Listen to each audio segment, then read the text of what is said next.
Hello guys, welcome back to our channel. हमने last video में rules of debit and credit complete कर लिए थे, both modern as well as traditional. और मैंने क्लासिफिकेशन ऑफ अकाउंट्स भी आप सबको बता दिया था। इन शॉर्ट 6 चैप्टर मैंने पूरा ही आपको पढ़ा दिया था। उसमें आपका थ्योरेटिकल पोर्शन भी कवर हो रहा था उस चैप्टर का। और आगे हम जर्नल एंट्रीज किस तरीके से लिखेंगे वो भी चीज़ें आपको बताई गई थी। So now we are heading towards our next chapter, that is chapter number 8। और ये जर्नल एंट्रीज का चैप्टर है। So I would request you all कि आप अपना एक चैप्टर का पेज नंबर 8.10 खोल लें। उसमें इलिस्ट्रेशन 1 हम करेंगे। और जैसा कि आपको दिख रहा होगा उसमें लिखा है विदाउट जीएसटी। तो पहले मैं आपको विदाउट जीएसटी ही बताऊंगी, क्योंकि ये पहले आपको पता चल जाना चाहिए कि नॉर्मल जर्नल एंट्रीज कैसे लिखी जाती हैं। फिर जो जीएसटी की जो हमारी एडजस्टमेंट्स है वो इन्हीं जर्नल एंट्रीज के अंडर हो जाएंगी। और इसमें ये आई थिंक थोड़ा बहुत मैंने आपको पहले भी जो वीडियो बनाई थी उसमें भी बता दिया था जब मैं रूल्स ऑफ डेबिट क्रेडिट बता रही थी। बट वो एक तरीके का ओवरव्यू था। बट हमने फुल फ्लेज्ड क्वेश्चन नहीं अटेम्प्ट किया था उस सॉरी या so full fledged question attempt नहीं किया था विद एप्रोप्रिएट परफॉर्मर।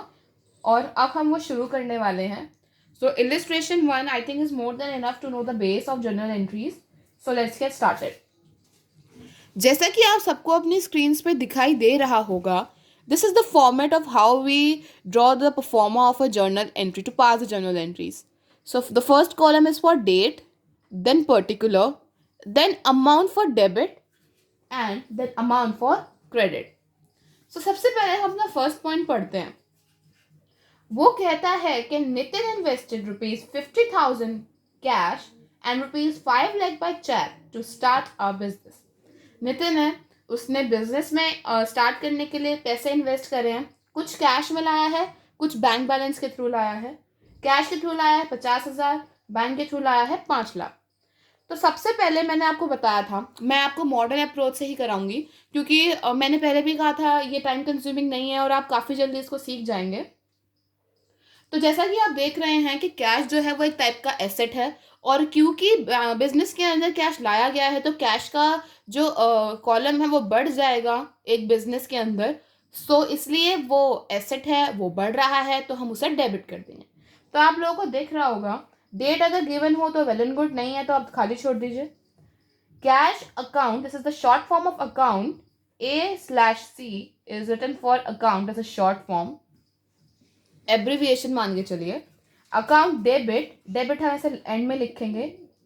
अब इसमें एक और चीज आ रही है, बैंक अकाउंट।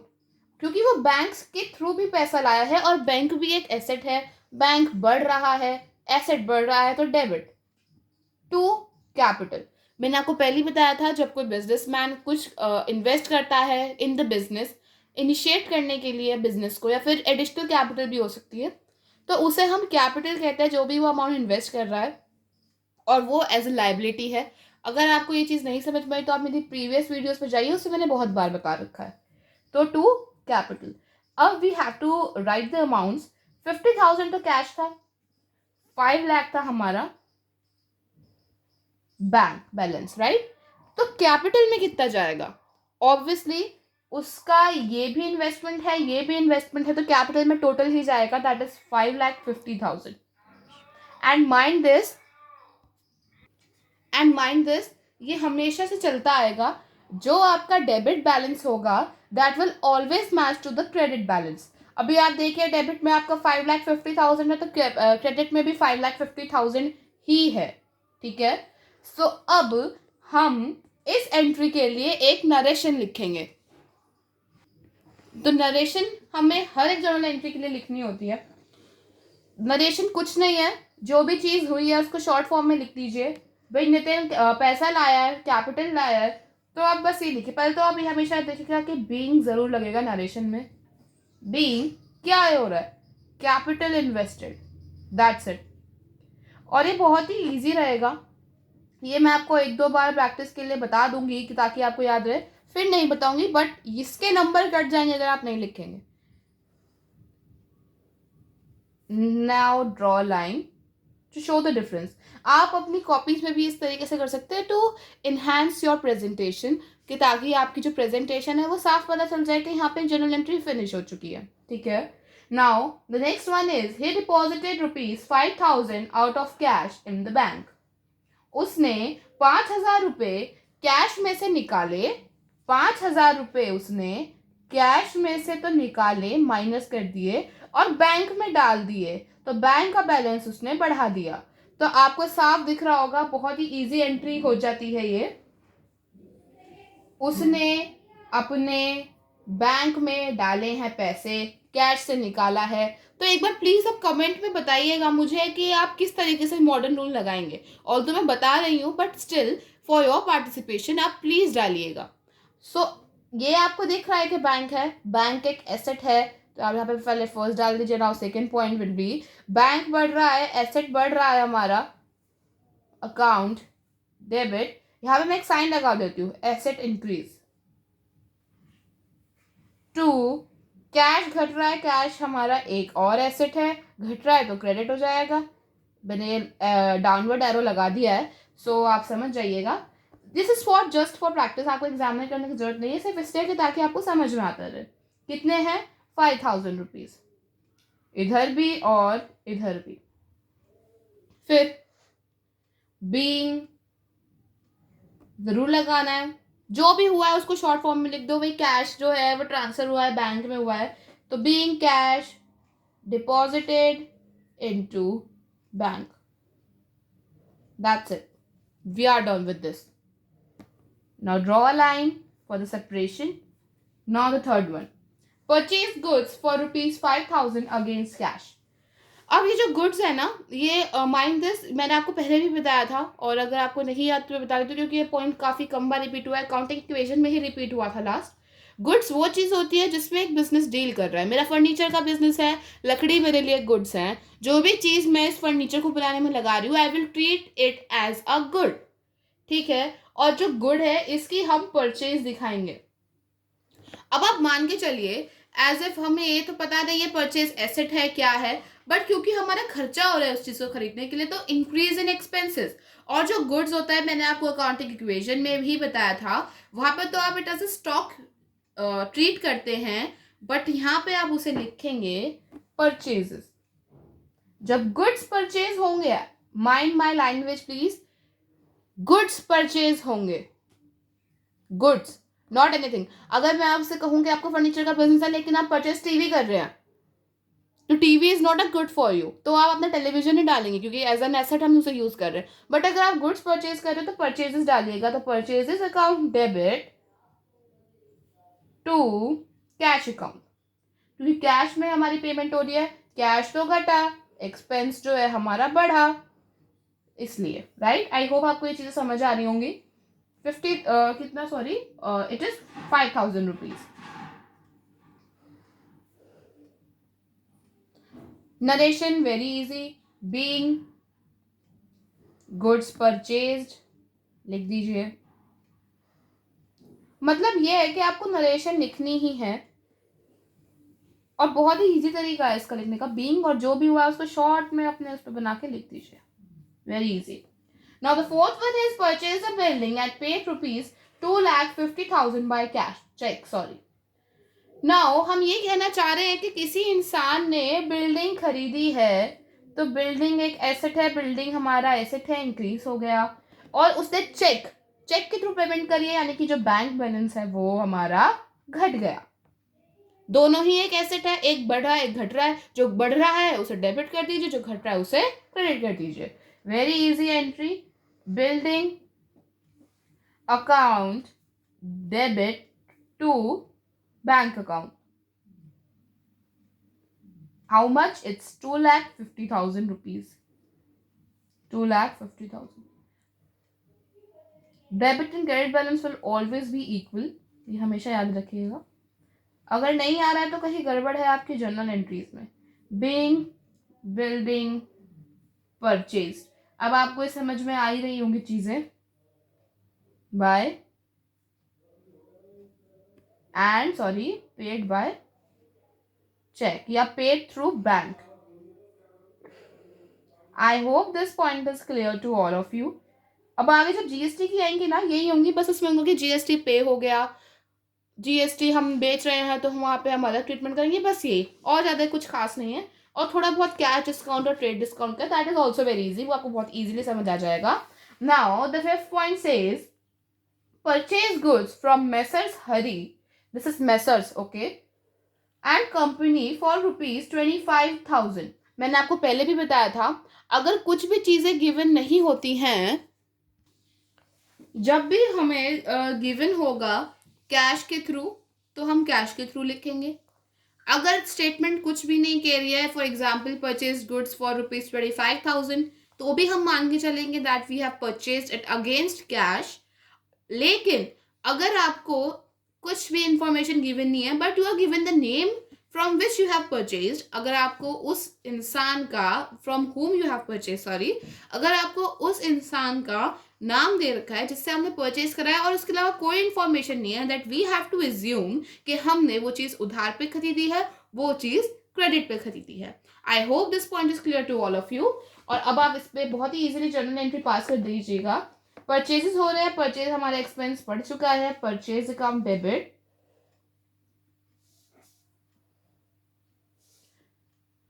2, अब आप देख सकते हैं हरी एंड कंपनी से हम खरीद रहे हैं, और हरी एंड कंपनी से उधार खरीद रहे हैं, तो देना तो है, बिजनेस की तो लायबिलिटी बढ़ गई कि भाई एक और हमारा उधार वाला इंसान आ गया, वो आके कहेगा फ्यूचर में भाई हमारे पैसे दे, तो लायबिलिटी बढ़ गई, तो हम उसको क्रेडिट कर देंगे to messrs Hari and company for 1 lakh rupees, and this is also 1 lakh rupees.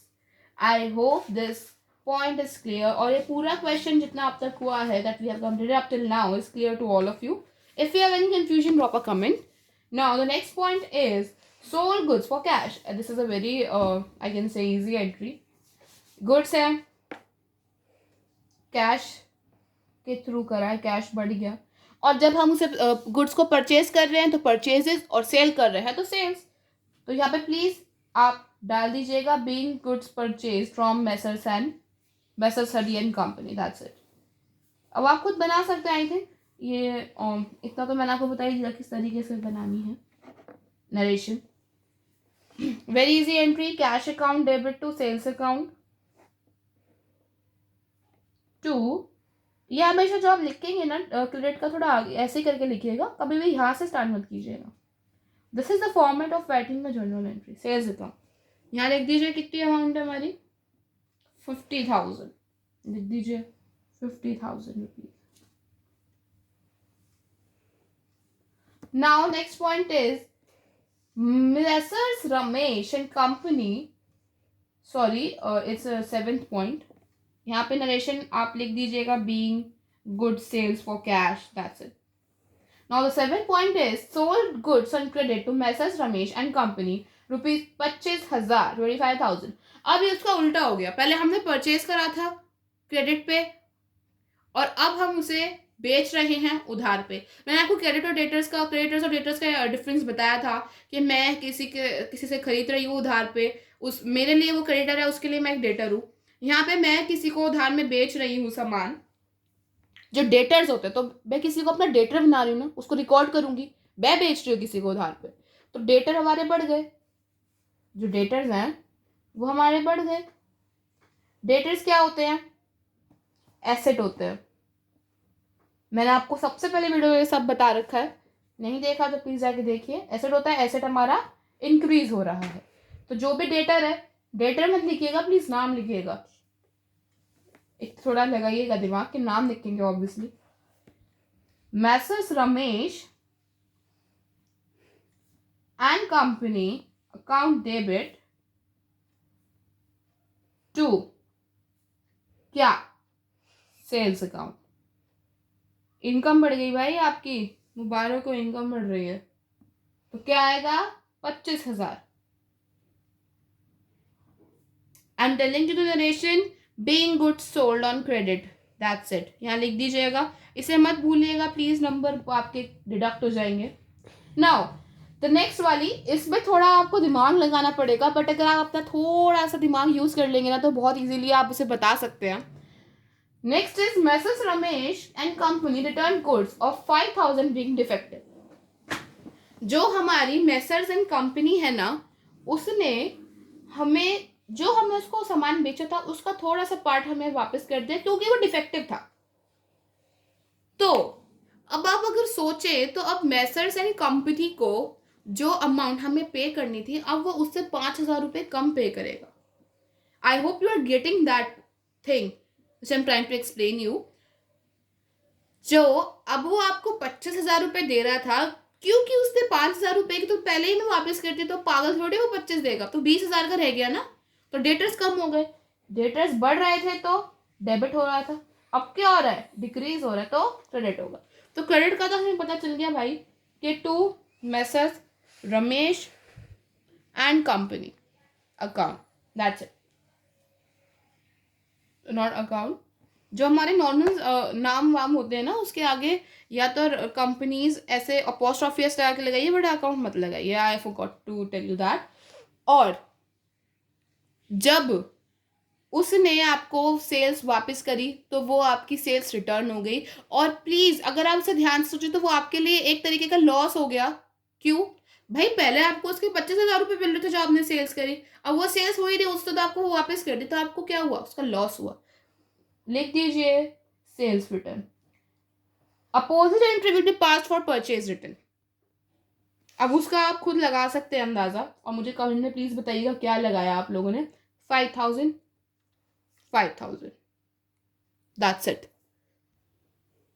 Now अब हमारे उसमें आता है कि भाई जो नेक्स्ट पॉइंट है वो बहुत ही वो है, थोड़ा आपको पढ़ना पड़ेगा, बट मैं आपको बताऊं तो जो मैंने आपको पिछले पॉइंट में बताई थी ना बात कि सेल्स रिटर्न अपोजिट ट्रीटमेंट होगा परचेज रिटर्न में, वही कुछ होगा इसमें भी.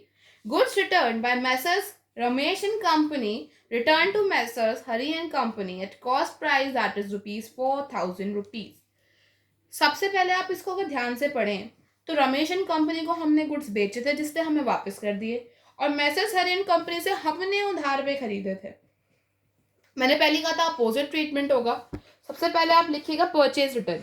अगर आप ध्यान से उसको देखें तो purchase return you may treated as your income, क्योंकि अब आपको उसे कम देने होंगे, प्रॉफिट हो गया भैया, आपको कम पैसे देने होंगे. Purchase return account. अब जो डेटर्स के टाइम पे था, डेटर्स थे हमारे वो कम हो गए थे तो हमारे लिए लॉस था, इसलिए हमने उसको क्रेडिट कर दिया था. यहाँ पे क्रेडिटर्स कम हो रहे हैं, लाइबिलिटी हमारी कम हो रही है. और जब लाइबिलिटी हमारी कम होती है तो अगर आपको ध्यान हो और नहीं है तो मेरी प्रीवियस वीडियो प्लीज देखिए जिसमें मैंने आपको रूल बताया. लाइबिलिटी जब कम होती है तो आप उसे क्या करते हैं, हमेशा डेबिट करते हैं. लाइबिलिटी का क्या नाम था आपकी, Messrs Hari and company. Debit amount लिख दीजिए, हमेशा कॉस्ट प्राइस पे ही होगा, पता है, जो भी कॉस्ट होगी वही लिखिएगा. This was point number 9. Now a very easy point, please write the narration over here.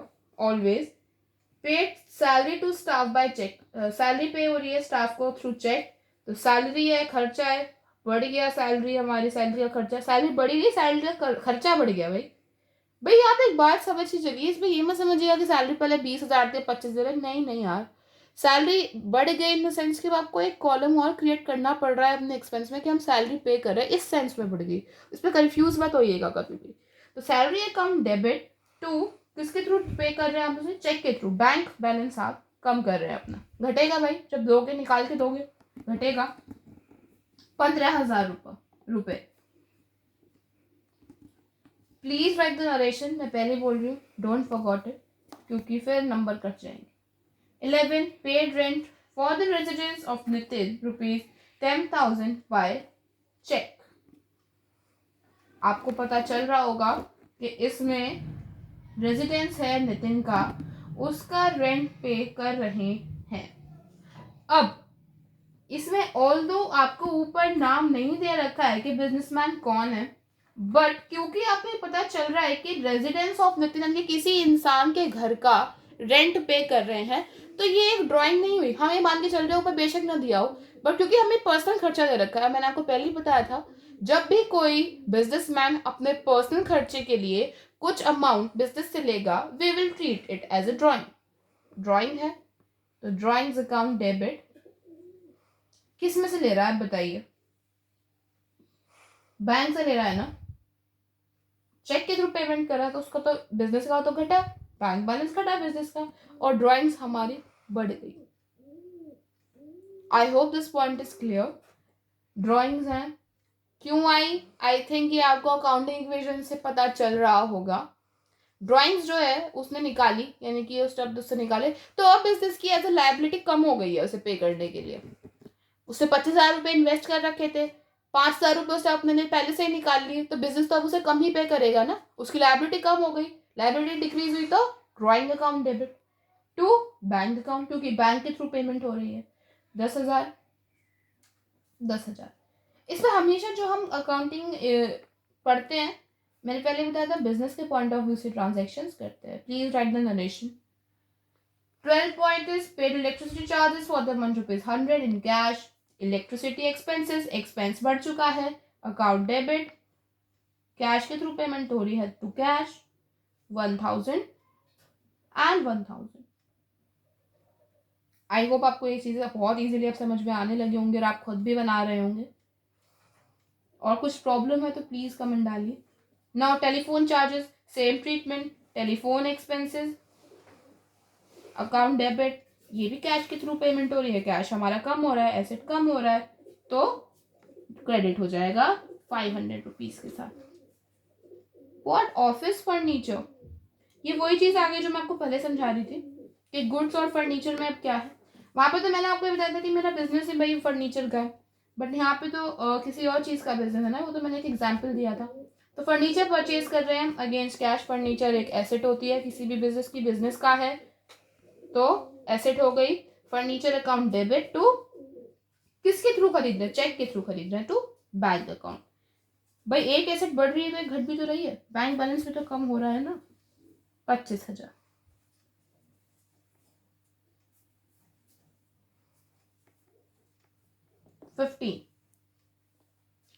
Paid messrs Hari and company on account ₹50,000 through cheque. Messrs Hari and company है हमारी, उसको हम पेमेंट कर रहे हैं बाय चेक, तो वो हमारे क्रेडिटर्स थे, अब वो उन्हें पे कर रहे हैं तो वो कम हो गए हैं, अब उन्हें हमें आगे फ्यूचर में कम अमाउंट पे करना है तो लाइबिलिटी हमारी कम हो रही है। तो मैसेज हरी एंड कंपनी, क्योंकि ये हमारी लाइबिलिटी है, यहाँ पे भी आपको देखा होगा लाइबिलिटी कम हो रही थी, उन्हें कम पेमेंट हो रही थी, अब हम उनसे 15,000 पेमेंट कर रहे हैं, पूरी तो नहीं कर रहे हैं, पार्शियल पेमेंट कर रहे हैं, थोड़ी पेमेंट कर रहे हैं, बट कर रहे हैं, और आगे फ्यूचर में कम पेमेंट करनी होगी। तो messrs Hari and company account debit to किसके थ्रू पेमेंट हो रही है? ऑब्वियसली इसमें लिखा हुआ है चेक के थ्रू पेमेंट हो रही है, 15,000 रुपये, 15,000 रुपये। Don't forget to write the narration. I am telling you again and again, क्योंकि इस पे नंबर कटते हैं, क्योंकि मेरे साथ भी ऐसा ही हुआ था यार, इसलिए बता रही हूँ। 16 रिसीव फ्रॉम मैसर्स रवेशन company ₹15,000 by cheque. Opposite treatment होगा इसका, पहले तो आपके में बैंक बैलेंस पे बढ़ रहा है क्योंकि वो आपको पेमेंट कर रहे हैं चेक के थ्रू।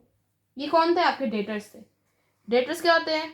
यहाँ मैं लिख रही हूँ, डेटर्स क्या होते हैं? एसेट होते हैं, वो भी आपको पार्शियल पेमेंट कर रहे हैं और आगे चल के वो कम पेमेंट कर, तो डेटर्स का अमाउंट घटता जा रहा है, तो डेटर्स घटता जा रहा है तो क्या होगा? क्रेडिट होगा। तो क्या नाम था आपके डेटर्स का? Messrs Ramesh and company. 15,000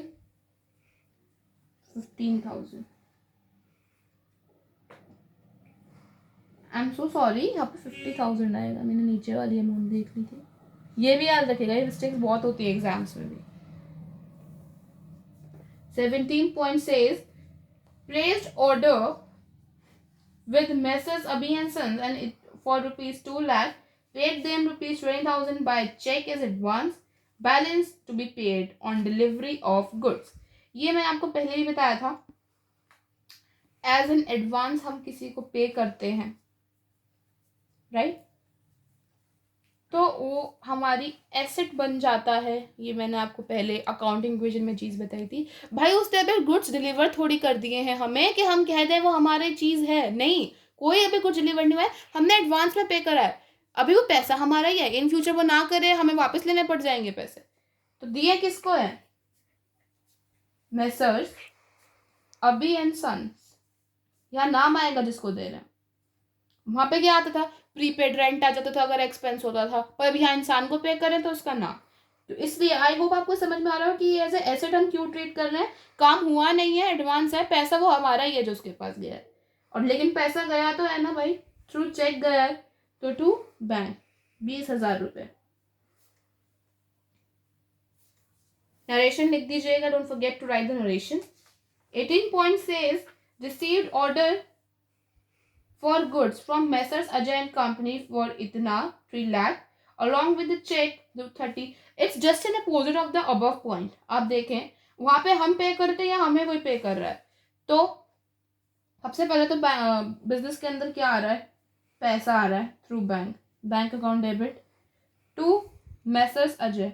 अब आप इसको ऐसा रट लें कि अगर ये इसका उल्टा है तो मज़ा नहीं आएगा ना। Ajay and company, just think the opposite thing. क्या उसमें तो ये था कि जो हमने पैसा दिया वो हमारा ही है, वो हमें वापस भी मिल सकता है, इसलिए हम जब तक हमें गुड्स से मिलता है हम उसे अपना ट्रीट कर रहे हैं। यहाँ पे हमारे पास पैसा आया है, ये अपना नहीं हुआ है। एंड में देनदारी बन सकती है कि भाई हम नहीं कर पा रहे तो हमें वैसे वापस देने पड़ रहे हैं, तो ये लायबिलिटी बन रही है हमारे लिए, हमारी देनदारी बन रही है कि नहीं हुआ तो वापस करना पड़ेगा, इसलिए लायबिलिटी इंक्रीज हो रही है। इसलिए हम इसे क्या करेंगे? क्रेडिट करेंगे। 30,000 रुपीज़, 30,000 रुपीज़। बहुत अगली तो बहुत ही ईजी सी है। स्टेशनरी के लिए पेमेंट हो रही है, स्टेशनरी अकाउंट या पूरा लिख दीजिएगा डेबिट टू कैश अकाउंट। मैंने पहले ही कहा था कुछ नहीं गिवन हो तो कैश ही बोलेंगे। 1,000। Now Nitin withdrew for house expenses out of cash. अब वो कैश में से विड्रॉ कर रहा है और कहीं से नहीं। Please right narration over here. तो क्या ड्राइंग्स है, पर्सनल यूज के लिए है, उसकी लायबिलिटी कम हो रही है बिजनेस की। Account debit to cash, cash के थ्रू ले रहा है तो cash for rupees 10,000। And now this question is completed fully. और मैं समझती हूँ कि आपको इसमें कोई कन्फ्यूजन नहीं होगी क्योंकि मैंने बहुत ही अच्छे से हर एक पॉइंट समझाया है और आई डोंट थिंक कि आपको इस तरीके से कोई समझाएगा पॉइंट टू पॉइंट। सो अगर आपको पसंद आया हो तो please like and don't forget to subscribe because हम बहुत मेहनत कर रहे हैं। So thank you, see you in the next video.